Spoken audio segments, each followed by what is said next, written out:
C'est parti pour un autre podcast après quelques semaines de pause. C'est quoi nos excuses? C'est des voyages. Mhm. Tu peux dire la maladie, non? Vu que tu es malade. Et moi, évidemment, la maladie. Euh, dur d'ailleurs. Euh, mais aujourd'hui, le soleil, donc ça va. Donc aujourd'hui, on va parler d'un sujet qui est super important.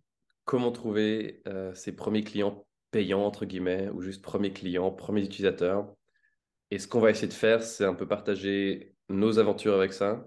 Euh, on a les deux développer des applications, développer des produits qui ont reçu les aides, trouvé des clients payants et aller un peu à travers ça, regarder qu'est-ce qu'on a appris et comment est-ce qu'on peut t'aider, vous aider à trouver des clients payants plus rapidement et peut-être les erreurs à éviter, etc. Donc j'ai fait le compte et moi, il y a 6 produits pour lesquels j'ai réussi à trouver au moins un client payant. Euh, et toi, t'en es où? Est-ce qu'il y a d'autres choses à côté d'Oniri ou est-ce que c'est le seul produit? Non, moi j'ai eu d'autres projets, mais ces autres projets n'ont pas atteint le stade de monétisation. Donc, sur un projet où les gens pouvaient payer, les gens ont payé. Les autres, on était au stade avant, on va dire, où on n'a pas encore vraiment fait la stratégie de monétisation. Et ça, je pense que c'est le premier point super important, c'est que les gens doivent pouvoir payer. Je sais que pour mon premier, entre guillemets, ma première pseudo startup, l'outil de gestion de contact, NAT, on a vraiment, pendant les premiers 9 mois, il n'y avait juste pas l'option de payer. Parce qu'on avait tellement honte du produit, on n'était tellement pas sûr de ce qu'on voulait construire on s'est dit, on va même pas mettre l'option de payer, on va juste donner le produit gratuitement et regarder si les gens utilisent. Et ça, avec le recul, je pense que c'était une grosse erreur. Parce que tu vérifies, tu valides pas le point essentiel de est-ce que les gens sont prêts à payer pour ça. Euh, et surtout, ça fait que tu as plein de gens sympas qui vont se créer un compte, qui vont dire non, mais c'est super ton application, mais ensuite ils l'utilisent pas. Et tu n'as juste pas la même dynamique que quand tu forces quelqu'un à payer. Donc ça, ce serait le premier truc. Toujours avoir au moins une option quelque part de payer, que ce soit un plan premium plus tard ou alors un free trial, un essai gratuit comme ça. Je suis d'accord, ouais, sur l'idée qu'effectivement c'est bien parce que ça te permet de valider la conversion. Après, j'aime bien quand même l'idée de pas d'enlever cette barrière au début pour avoir plus de gens qui rentrent et donc avoir plus de feedback ou ce genre de choses. Je pense que selon le produit, selon le stade, il y a peut-être moyen de faire un compromis entre ça ou de préférer l'une ou l'autre solution. Peut-être que un compromis pour avoir les deux, ce serait d'effectivement faire que ton produit, parce que c'est quelque chose qu'on voit effectivement souvent, hein, la plupart des produits commencent en étant gratuits. Euh, je pense que peut-être une solution, ce serait de mettre le paywall directement, de faire l'option payante, mais de recruter des bêta-testeurs qui, eux, auront l'accès gratuit en échange de feedback. Euh, je pense que ça dépend du produit, parce que si tu as un produit, déjà, si tu as un produit où la monétisation, elle n'est pas sur le client, mais pas du style réseaux sociaux et tout ça, euh, genre une plateforme, c'est assez différent. Mais je pense que tu as aussi envie de minimiser la barrière pour qu'il y ait plus de gens qui rentrent. C'est clair, c'est ce que j'allais dire. Avec Connery, tu as plus d'expérience dans le consumer space, entre guillemets, où là, tu sais que les gens vont éventuellement payer d'une manière ou d'une autre. Et peut-être dans le cas de la gestion de contact, c'était plus B2B. Et là, ça sert, enfin, disons, lancer un produit B2B sans paywall, ça me paraît stupide dans tous les cas. Mais c'est clair que Oui. pour un truc pour des consommateurs, là, c'est différent parce que ça t'intéresse de voir est-ce que les gens vont juste utiliser. Et c'est ça ta métrique en fin de compte, c'est peut-être même plus l'utilisation qu'à quel point ils payent au début. Mais alors, décrivons les too early days, vraiment tout au début d'un projet, à quoi ça ressemble quand on est prêt à trouver ses premiers clients payants. Est-ce que tu te rappelles, toi, vraiment à quoi ressemblait le jour avant le premier client payant de Neri? Alors, nous, c'était assez marrant ce qu'on a fait avec Onigiri. Donc, à l'époque, ça s'est sorti sous le nom de Capture. C'est sorti en 2015. Et alors, je me rappelle plus dans quel ordre on l'a fait. C'est quand même le comble. Mais ça a été un moment une application complètement gratuite et un moment une application payante. C'est-à-dire qu'il y a vraiment le prix qui s'affiche sur l'App Store. Ça, c'est un truc qu'on voit plus du tout maintenant. C'est vrai. Mais ça a été ça un moment. Et je me rappelle plus dans quel ordre. Il me semble que on a commencé par faire une application gratuite. Et ensuite, on l'a transformé en payante et puis on l'a oublié avant la renaissance du projet et tout ça. Donc on a eu, en fait, je pense qu'il y a un hasard qui fait que tu as toujours quelques personnes qui arrivent et qui payent sur l'App Store. Enfin, nous, on avait, voilà, on touchait une niche, on avait quand même, c'était une petite niche, donc les gens pouvaient nous trouver. C'est différent. J'imagine si tu fais quelque chose, un marché qui est déjà assez occupé, tu es très vite perdu et personne ne te trouve. Mais nous, comme on était dans une niche, la niche des rêves, euh, les gens nous trouvaient quand même dès le début. Alors, il n'y a pas beaucoup de gens qui nous trouvaient, mais il y en a quelques-uns qui nous trouvaient. Et donc, on a eu quelques personnes qui ont payé cette application payante, euh, qui ont sûrement regretté après, parce que bah, c'était le problème de ces applications payantes, c'était que tu payais sans rien savoir et après, tu pouvais rien faire, quoi. Donc, on a eu nos premiers, disons que voilà, nos premiers clients payants n'étaient pas forcément un vrai succès. Je pense que c'est plus une question de hasard. Je me rappelle qu'au début, ce qui nous intéressait beaucoup, c'était les reviews. C'est quand on avait des gens qui nous écrivaient que ils nous mettaient un 5 étoiles et l'application était géniale et tout ça. Et là, on se disait, waouh, ok, là, ça nous montre qu'effectivement, les gens aiment ça, quoi. Ça, Mm. c'était notre vrai succès à l'époque. Peu importe de l'argent au final. Ouais, je pense que pour avoir du coup lancé une application dans l'App Store cette année avec Magic ID, j'ai vu vraiment la différence qu'il y a entre lancer une application dans l'App Store et puis une application web. Peut-être dans ce sens-là, tu es biaisé par à quel point ça a été facile pour toi de trouver des clients payants. Parce que, et ça c'est un autre point, c'est en gros pour que les gens puissent payer, il faut qu'ils aient confiance. Et l'App Store, en fait, il t'offre cette confiance automatiquement. Parce que les gens savent, voilà, c'est App Store, c'est Apple qui gère. Je sais que je peux me faire rembourser. Je sais que la qualité va être au moins OK. Et du coup, c'est vrai que ça, c'est peut-être un conseil général. C'est si ça rentre dans ton business, lancer dans l'App Store ou le Play Store, ça te résout presque tous ces problèmes et tu vas déjà de un trouver la distribution extrêmement rapidement parce que on va te trouver d'une manière ou d'une autre. Je pense même si tu crées je parlais récemment avec un ami qui a créé une application de gestion de tâches, donc le truc vraiment cliché, la to-do list comme ça, dont il y a déjà 5000 applications dans l'App Store, et ben même dans ce cas-là, en fait, tu vas encore trouver des clients, des gens qui sont prêts à essayer et à payer. Euh, donc ouais, App Store te donne la confiance par défaut et te donne un peu de distribution. Donc à mon avis, si tu veux passer de zéro à quelques clients payants, c'est effectivement le truc le plus simple. Mais comme tu l'as dit ensuite, c'est que le début et c'est Ouais, pas un succès. ouais. Euh, Euh, Vas-y. pour la distribution, je vois clairement. Pour la confiance, maintenant qu'il y a des outils comme Stripe et tout ça, tu dirais que comment, pour une web app, un business qui se lance sur le web, comment tu crées cette confiance? Est-ce que si tu mets Stripe et si tu fais un beau site web, ça suffit? Ou est-ce qu'il y a d'autres choses que tu as vues? Euh, alors, clairement, je pense maintenant avec les pages checkout de Stripe, ça aide énormément parce que les gens reconnaissent ce design et savent, OK, je sais environ comment ça fonctionne, je sais que je pourrais annuler mon abonnement. Donc, ça aide à fond. Mais c'est clair qu'une application web, par défaut, c'est quand même, tu sais, ça peut être n'importe quoi et toutes tes données peuvent être perdues ou ça peut être une arnaque. Donc, moi, quand je repense, la toute première fois que j'avais des clients payants par le web, c'était pour une mini application que j'avais fait vraiment en no-code. Donc, et sans Stripe, donc c'était vraiment très très moche. On utilisait même un outil de donation de charité, c'était les seuls qui avaient une option facile de juste embed un truc dans ton site web pour accepter des paiements avant les Stripe links. Euh, et là, les gens me trouvaient grâce à ma chaîne YouTube. Et du coup, les gens me connaissaient déjà et savaient, ah, c'est le produit de ce mec-là.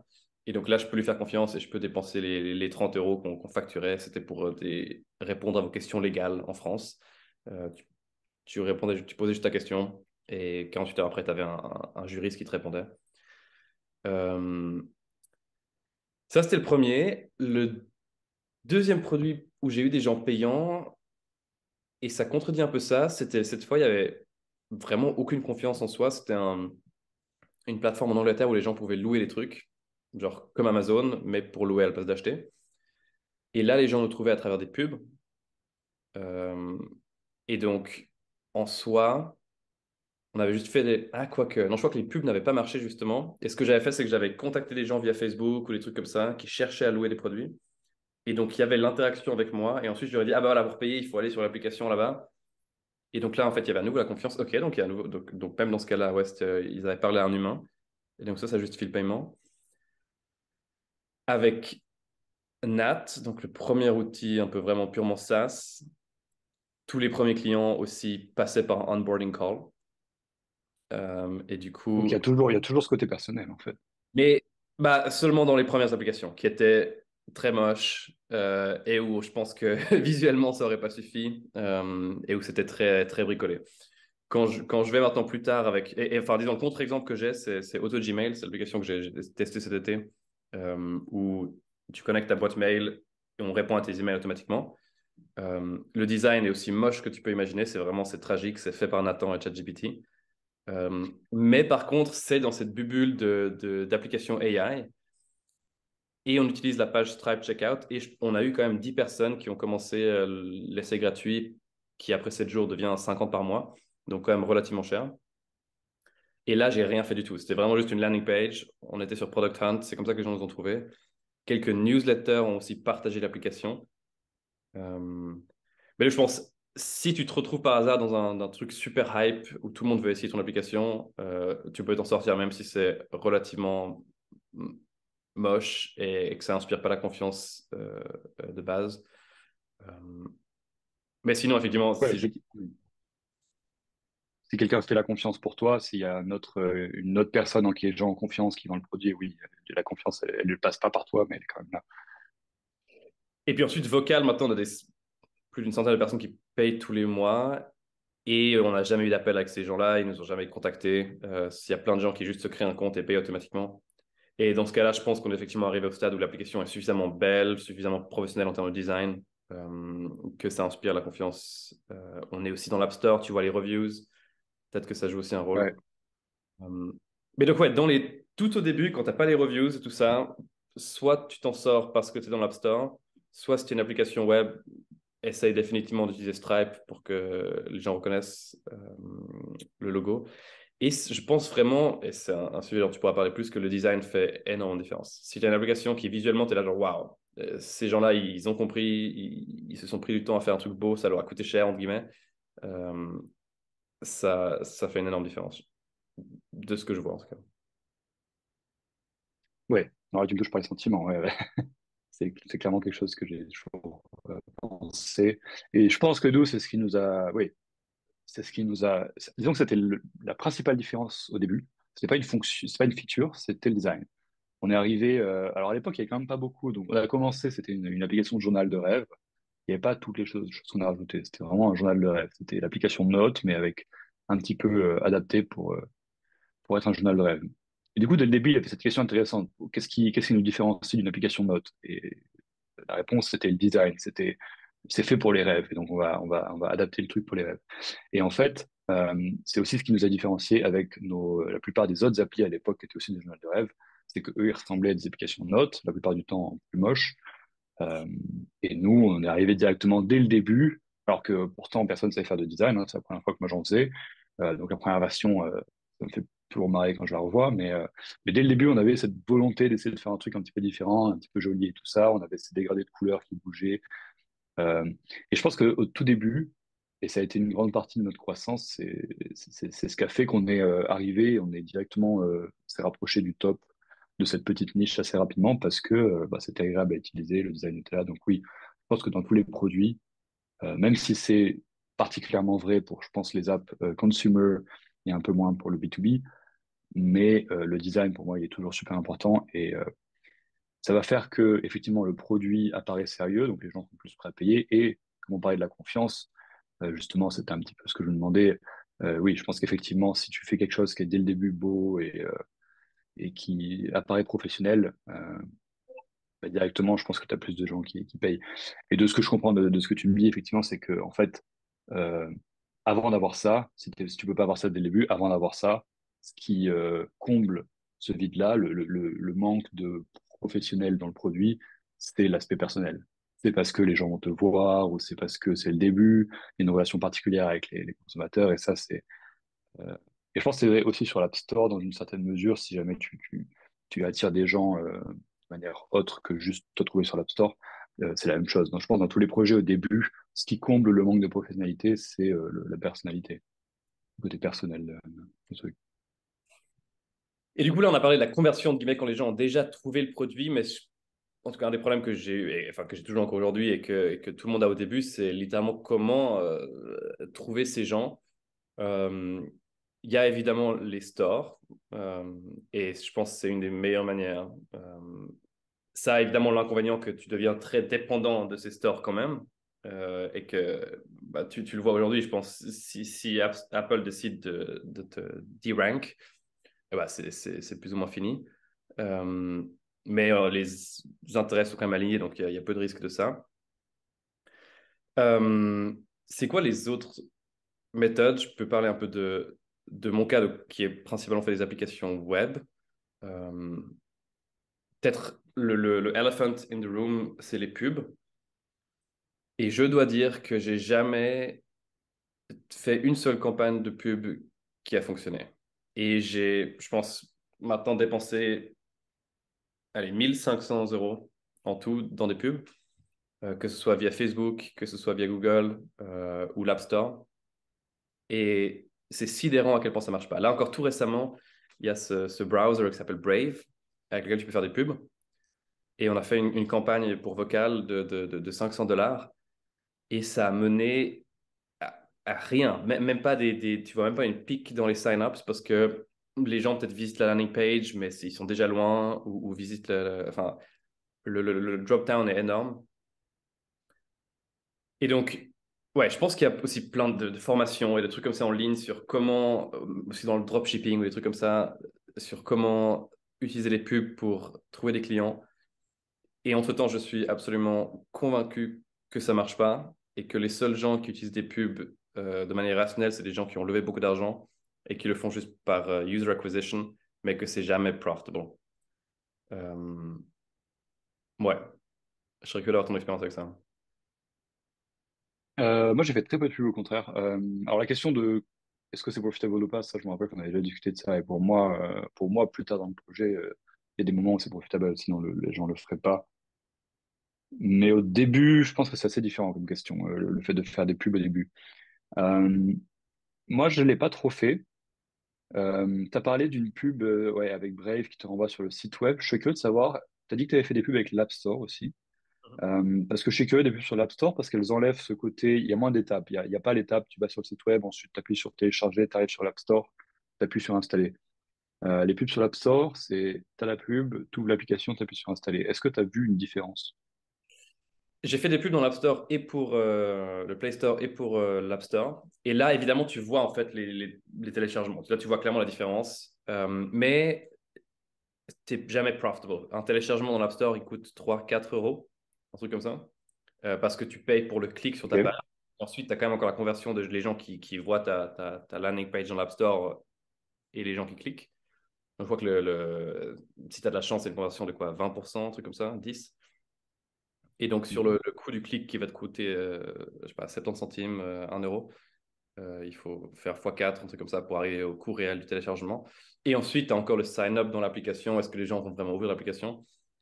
Euh, donc, je sais que, par exemple, pour Magic ID, notre revenu par personne qui utilise l'application, même qui paye jamais, enfin juste quelqu'un qui sign up, c'est en moyenne 1 €. Donc, c'est-à-dire qu'on ne peut pas dépenser plus qu'1 € pour quelqu'un juste télécharge l'application. Et ça, t'y arrives jamais. Ouais. Ouais, je pense que la question, du coup, c'est d'essayer d'améliorer son 1 € avant de faire des pubs. Parce que c'est ce que j'ai entendu souvent, c'est que les pubs, effectivement, elles sont souvent mal utilisées et je pense elles deviennent utiles que quand le reste marche, quoi, quand le reste est bien optimisé, tout ça. Mais même ça, j'ai l'impression que c'est une sorte de discours de charlatan de gens qui veulent te vendre, enfin, de te convaincre de faire des pubs, alors qu'en fait, parce que la réalité, c'est qu'il y aura toujours quelqu'un qui est prêt à faire des pubs à perte pour d'autres intérêts. Et à partir de là, le marché de l'offre et la demande des placements de pubs fonctionne plus.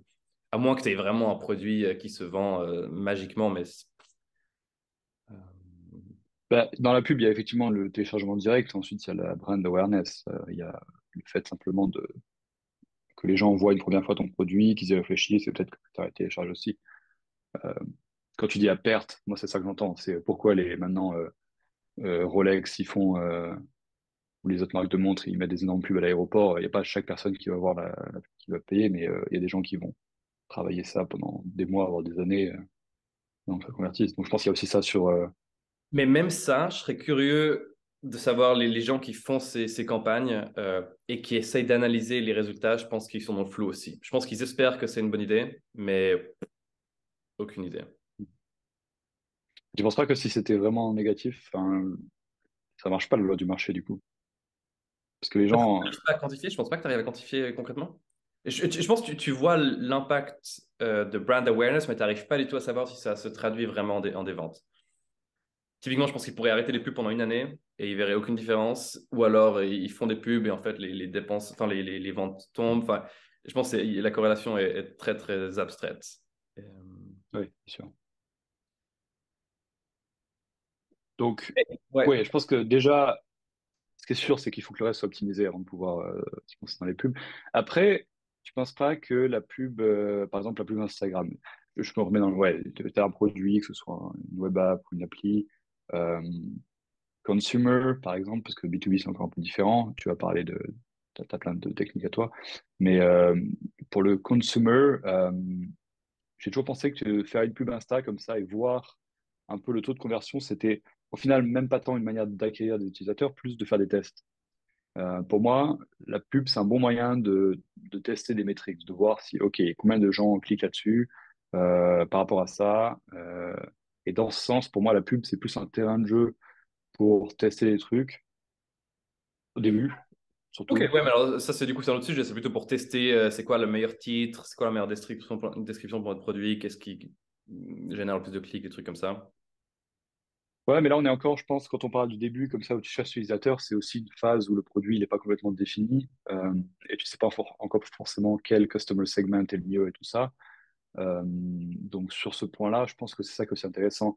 Je sais que il y a des startups qui savent pas encore vraiment qui sont leurs customer segment. Ils ont un produit qui pourrait fit un petit peu différentes bulles. Comment tu fais dans ces cas-là? Bah, je pense que les pubs, ça peut être intéressant. Tu fais des pubs qui ciblent chacune de ces bulles et tu vois qu'est-ce qui se passe. Ah, ok, les sportifs, ça marche bien. Les artistes, ça marche un peu moins. Ce genre de choses. Alors, l'argument que j'aurais contre ça, c'est que, en fin de compte, tu peux pas développer ton business que basé sur des pubs.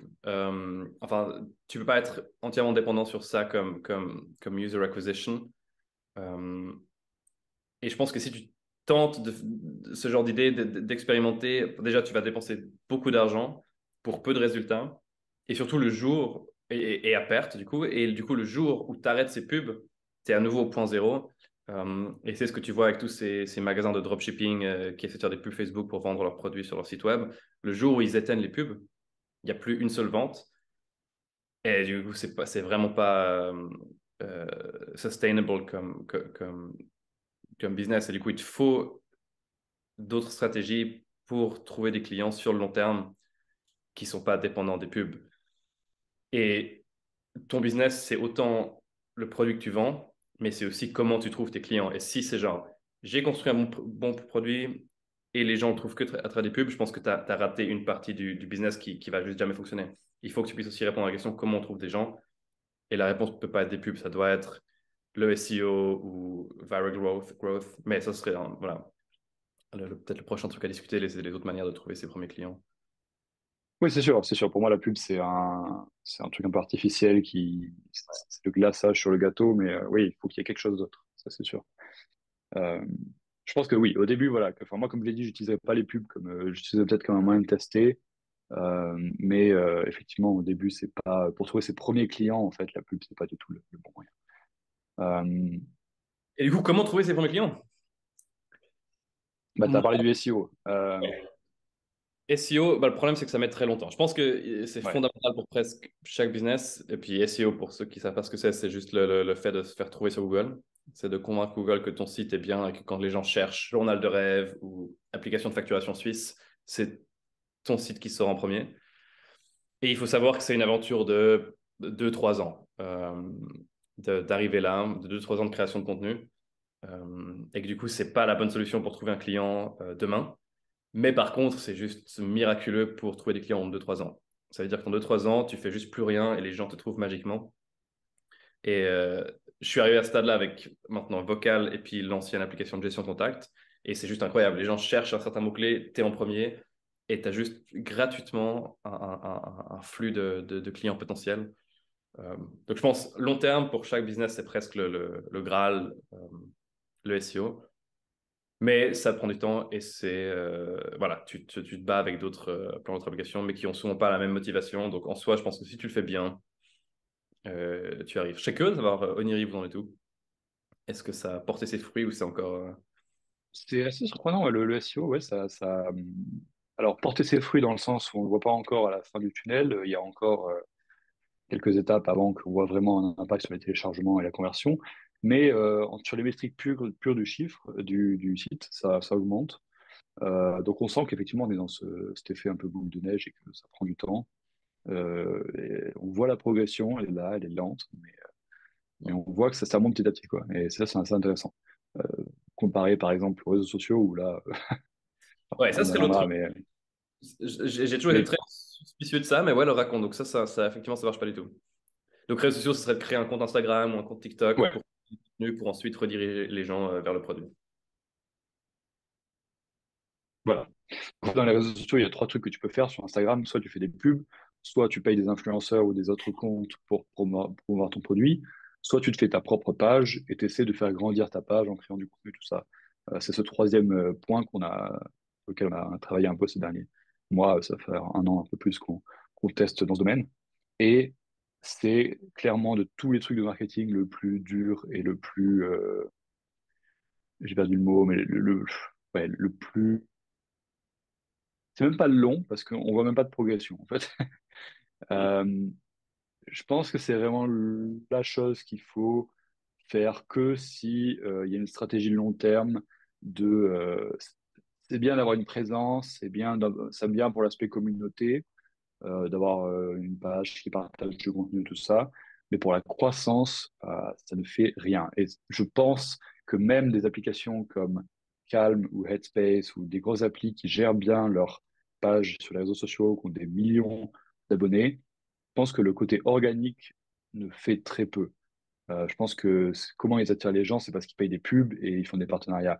Leur page, elle est juste là pour montrer qu'ils sont sérieux, montrer qu'il y a une communauté, euh, mais pas du tout pour attirer euh, des personnes. Donc pour moi, ça rejoint un peu l'SEO dans le sens où c'est un effort long terme, mais ça n'a même pas l'avantage que dans 2 3 ans, tu vas recevoir des gens. C'est vraiment juste c'est bien pour l'image de ta marque, mais pour moi, ce serait en dernier sur la liste de priorités sur qu'est-ce que tu peux faire en termes de marketing.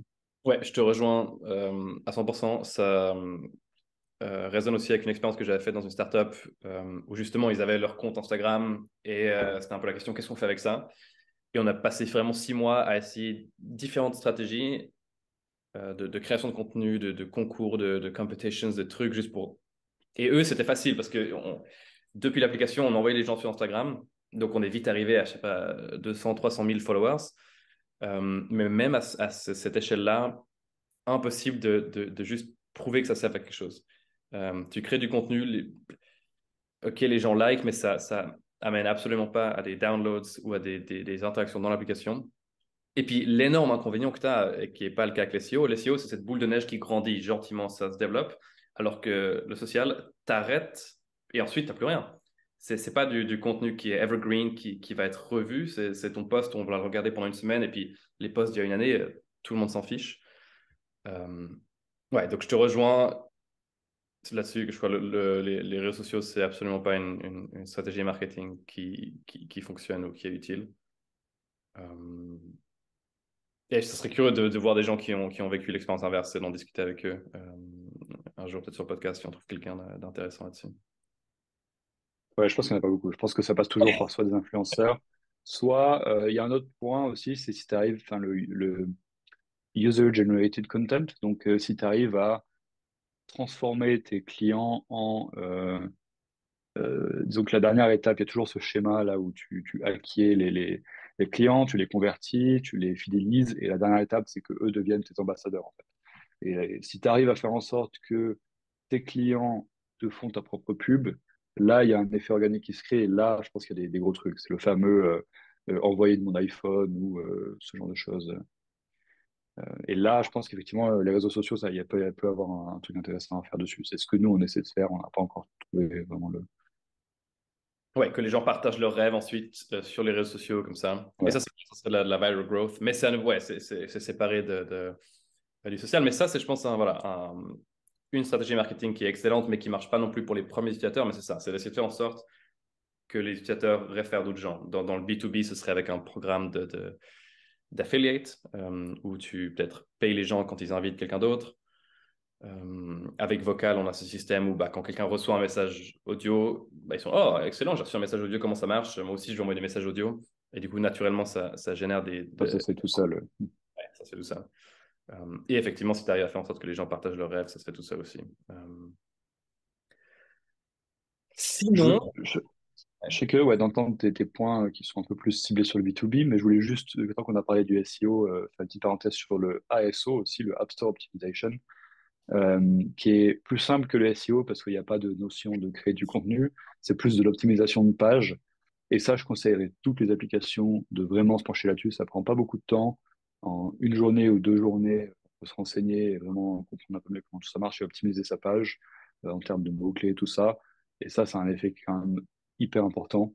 Donc vraiment, quick win, ça. Je conseille toutes les applications de se préoccuper de ça. 100% d'accord avec le caveat que sur le Play Store, c'est la jungle. Ouais. C'est choqué à quel point tout est clair et tu vois l'effort et la récompense dans l'App Store, mais dans le Play Store, ça marche pas du tout, on comprend pas comment ça marche. Et donc, ouais, ouais. Mais en plus, on s'en fiche parce que tous les revenus viennent de l'App Store de toute manière, donc c'est pas si grave. Enfin, heureusement que c'est dans ce sens-là et pas l'inverse. Et donc, B2B, ouais, la première chose, c'est juste tous les stores. Donc, si tu arrives à lancer ton application, pourquoi pas être dans Chrome Store, si tu as une application web, de créer une petite extension Chrome. Ensuite, tu as Product Hunt qui, en fonction de que fait ton application, peut être super. Dans le cas d'Onery, ça n'avait pas marché du tout.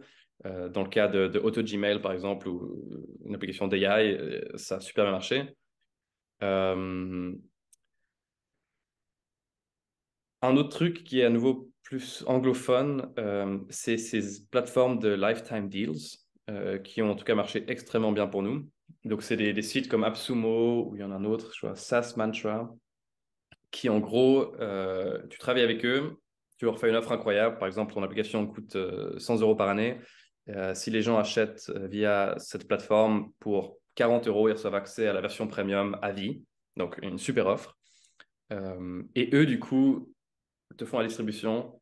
Euh, et il y a toute cette audience de gens qui sont à la recherche de produits pas chers et qui sont super intéressés. Donc, plutôt que de payer des pubs pour ensuite convertir les gens à ton prix normal, tu réduis ton prix normal et ça suffit à faire venir les gens. Et donc, ça, pour Vocal, ça représente peut-être 1000 euros de revenus par mois. Et ça a marché extrêmement bien vraiment sur les derniers 2 ans. Euh, Et ensuite, ça se combine avec les autres trucs qu'on a discuté. Ça va faire que tu as des nouvelles reviews dans l'App Store, ça fait que des nouvelles, des gens qui se créent un compte, qui le partagent avec d'autres gens. Donc, ça a d'autres effets secondaires. Oui, tout se combine de toute façon, tout ce qu'on dit. Je pense que c'est un peu le. Bon, on pourra conclure là-dessus, mais je pense qu'il faut pas faire qu'un seul truc, clairement. Ouais. Et peut-être encore un truc avec lequel j'ai eu beaucoup de succès, c'est la création de vidéos. Donc, ça rejoint un peu le SEO, mais c'est de dire le SEO, c'est pour Google, mais YouTube, c'est un autre outil de recherche énorme et avec beaucoup moins de competition parce qu'il y a moins de gens qui écrivent, enfin, qui créent des vidéos YouTube que des gens qui font des articles de blog. Et donc, de créer des vidéos liées à ton produit, par exemple, c'est quoi les 5 meilleurs journaux de rêve, c'est quoi les 5 meilleures applications de facturation en Suisse, et évidemment d'être complètement biaisé, de parler de ton application en premier, et de créer le contenu toi-même. Et ça a super bien marché pour moi, en tout cas pour trouver des gens. Et on arrive très vite tout en haut de YouTube. Donc ça peut être quelques semaines, comparé avec les années qu'il faut chez Google. Ouais, je croyais que YouTube c'était quand même hyper compétitif. Est-ce que tu as trouvé une niche? Comment ça se fait que t'es. Moi, j'ai toujours été dans les niches, mais tu parles typiquement d'applications de facturation suisse ou même d'applications de Ah, journaux de d'accord. rêve. C'est des niches, hein. Euh, donc, tu as peut-être deux, trois personnes qui vont créer une vidéo, max. Et donc, tu t'es presque toujours sur la première page, même si tu n'es pas tout en haut. Et tu as aussi l'effet que ta vidéo est plus récente que les autres, etc. Donc voilà, si on combine tout ça, Est-ce qu'il y a encore un truc clé qu'on a fait dans nos aventures qui serait intéressant à partager? En Il fait, y a, ouais, ce truc de growth hacking. C'est ces petits trucs cons que tu peux pas généraliser, qui s'appliquent que à ton entreprise en particulier, qui vont être, par exemple, pour le cas de l'application de facturation, j'ai trouvé toutes les adresses des indépendants dans le canton de Vaud et je leur ai tous envoyé une lettre par la poste avec un lien pour télécharger mon application, par exemple. Euh, et ça, tu peux pas. Il se trouve que par hasard, les indépendants, ils ont leur adresse en ligne, donc c'est facile à trouver, mais ça s'applique pas du tout à d'autres business. Mais ça, c'est des petites tactiques comme ça qui peuvent t'aider au début à kickstart. Euh, T'as vu un retour sur ça? Ouais, des gens qui. Bah, défaut d'orthographe dans ma lettre, qu'on m'a fait remarquer. Et sinon, juste une petite pique de téléchargement. Il se trouve qu'envoyer des lettres, tu payes quand même $1 par lettre, 1 euro facilement. Et du coup, la conversion est clairement pas énorme. Donc, pour l'instant, on l'a pas scale up. Euh, mais ça, en tout cas, bah, il y a 4 personnes qui ont écrit un email. J'imagine qu'il y en a 7 qui ont téléchargé l'application sur les 100 lettres qu'on a envoyées. Donc, c'est, je pense, un relativement bon retour sur investissement. Euh, il suffit qu'une de ces personnes passe à l'abonnement premium et c'est joué. Ouais. Ouais, effectivement, tu as du growth hacking. Il y a un truc, un sujet intéressant que je pense pas que nous, on est forcément passé par là, mais il y a cette idée que des fois, tu trouves tes consommateurs avant même d'avoir construit ton produit. Parce que des fois, tu cherches c'est quoi le besoin que tu essaies de répondre. Et donc, tu vas aller interroger des gens, trouver le problème, faire des études de marché, tout ça. Et ces gens deviennent des premiers utilisateurs. Ça, donc, un chemin que j'aime bien. Je ne l'ai jamais fait. Euh, mais on le voit pas souvent fait, en fait, parce que je pense qu'il y a toujours ce problème chez toutes les startups, qu'on a envie de faire le produit, on a envie de sortir un truc et on se soucie pas au début de c'est quoi le problème, c'est quoi le besoin et tout ça. Mais je pense que dans un monde idéal, ça me paraîtrait quand même être une solution qui marche pas mal, avant même de faire ton produit, trouver les gens qui pourraient être des utilisateurs, des clients, les interroger sur quels produits ils auraient envie. Et de un, ça fait que tu vas répondre à leurs attentes, et de deux, ça fait que ça devient des premiers clients. Je pense quoi, ce truc-là? Et ça, c'est un truc que j'aurais dû faire, par exemple, avec la première startup, plutôt que de passer les 9 mois à développer. La manière pratique de faire ça, c'est de s'arrêter à la landing page. C'est-à-dire que tu fais juste une page de vente de ton produit avec un bouton qui dit Sign Up, qui soit envoie vers un lien Calendly où tu demandes aux gens de faire un onboarding call, alors qu'en fait, tu n'as pas de produit derrière. Et du coup, pendant l'onboarding call, tu dis simplement, ah bah, on n'est pas encore exactement prêt, mais je te recontacte quand on est prêt ou un truc comme ça. Ou alors, si tu es un petit peu plus agressif, le Get Started button, il envoie vers un lien Stripe pour commencer un essai gratuit. Et après l'essai gratuit, tu dis ah, on n'est pas encore prêt, on va vous rembourser l'argent. Et comme ça, tu peux valider est-ce que les gens sont prêts à payer, donc est-ce qu'ils sont prêts à commencer un essai gratuit. Et tu prends pas de risque parce que vu que tu n'as pas de produit après l'essai, enfin disons après la page Stripe, tu dis merci beaucoup, on vous recontacte. Et puis par email, tu dis voilà, on vous a remboursé, mais merci beaucoup, on tient informé quand on launch. Et du coup, tu passes que ton temps en fait à trouver des gens pour les amener vers ta landing page et essayer de les faire passer à travers ce mini funnel. Et puis les onboarding calls, je pense que c'est une des meilleures manières pour effectivement arriver à ça, ensuite discuter. Euh, mais tu peux Ouais, ta faire solution. l'extrême mais même pas faire de landing page. Ouais, dans la page, je pense que c'est bien. La solution Stripe, ça me paraît un peu bancal parce que effectivement, tu testes une conversion sur un produit qui, comme on a dit, le design va pas être ouf, les fonctionnalités vont pas être ouf. Ta Donc, je landing suppose page, que tu c'est testes incroyable. vraiment. Oui, Tu te concentres que là-dessus. oui. Non, mais ouais, je pense que clairement, ce pré-travail que personne ne fait ou très peu de gens font, malheureusement, est super important. Et si vous avez la chance d'être assez tôt dans le projet pour faire ça, je pense que c'est pas négligeable. Et c'est une force énorme d'arriver avec un produit et d'avoir déjà des gens qui vont acheter le produit parce que le produit a été fait pour eux, en fait. Tu t'enlèves, enfin, tu réponds aussi au problème de faire un produit qui sert à rien, quoi. Parce que si t'as pas fait ça, et que justement, tu es dans cette phase où tu essaies de trouver des utilisateurs, des clients, bah, il y a toujours cette possibilité qu'en fait, personne ne veut ton produit. Et ça, tu le sais pas vraiment. Enfin, tu t'en rendras peut-être compte au bout d'un an où justement toutes les techniques qu'on a dit ça marche pas et tu te dis ah bah, en fait c'est difficile de trouver ses premiers utilisateurs et non en fait c'est juste que tout ne sert à rien et personne ne le veut quoi. Donc il y a aussi un peu les deux trucs. Ouais, c'est la dure vérité. Tu parlais de trucs de growth tracking. Il y a aussi sur toutes les plateformes digitales où sont les gens qui sont tes clients. Nous, par exemple, dans le monde des rêves, Reddit, c'est une force assez puissante. Il y a des communautés sur Reddit qui parlent de rêves, qui parlent de rêves lucides, avec des centaines de milliers de personnes. Ça, c'était un petit peu notre product hunt à nous, quoi. On partageait les trucs là-dedans. Alors, on l'a jamais très bien fait, ça n'a jamais très trop marché, euh, mais c'était clairement la communauté où on travaille un peu dessus. Donc, trouver où sont les gens, ça peut être Reddit. Reddit, c'est souvent bien pour ça parce que c'est par définition des communautés. Il y a Quora, il y a d'autres sites. Enfin, il y a Peut-être plus moderne, encore, Discord, des communautés Discord sur des millions de sujets aussi. ouais. Il y a moins de gens sur Discord en général. C'est des plus petites communautés. Mais tu as plus de retours, ouais, c'est plus vivant, tu as aussi plus de. D'ailleurs, parenthèse, faire une communauté Discord pour ton produit, bonne ou mauvaise idée. C'est à toi de nous dire, hein. C'est que toi qui l'as tenté. Moi, de manière générale, faire des communautés pour des produits, j'ai jamais vraiment réussi, mais j'ai entendu plein de super bons trucs de gens qui utilisent des produits aussi comme Canny, c'est pour préparer les roadmaps, où chacun peut soumettre une idée, ah, j'ai envie de cette nouvelle feature, des trucs comme ça, et qu'il y a des produits pour lesquels ça marche super bien, et que les gens sont super actifs, et d'autres, c'est juste mort. Mais ouais, toi, bilan après 1 an et demi. Ouais, nous, on a créé cette communauté Discord, on a quelques centaines de personnes dessus, et globalement, il se passe pas grand-chose. Mais globalement, bon feedback, bonne idée. J'aime bien avoir, c'est un contact privilégié qu'on a avec les utilisateurs. Euh, donc clairement, c'est voilà. Après, il se passe pas grand-chose. Donc clairement, mais c'est Et puis, intéressant parce que voilà, les gens vont parler de rêves. Disons que il se passe pas grand-chose lié à l'app en fait, mais les gens ils parlent de rêves, ils parlent de choses. Et voilà, il y a cette communauté qui est là. Euh, et non, même si voilà, même s'il y a pas, c'est quand même bien de. Je trouve que c'est une bonne idée. Je vois pas trop les mauvais, les désavantages de faire ça. non, je pense aussi, mais c'est aussi une question d'échelle. À ton échelle, où tu as des milliers et des milliers de gens qui ont l'application, tu arrives à faire en sorte que 200-300 personnes s'inscrivent sur Discord.